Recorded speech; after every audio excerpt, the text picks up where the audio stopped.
Our judging will commence on the Total Energies ramp with the judging of the underside.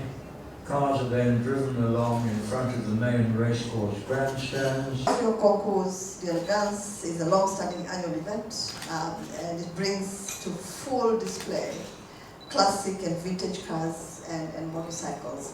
The event has gained international status. I think evidence is the recognition that Bob received in Paris, and as well as recognition also by the International Motorcycling Federation.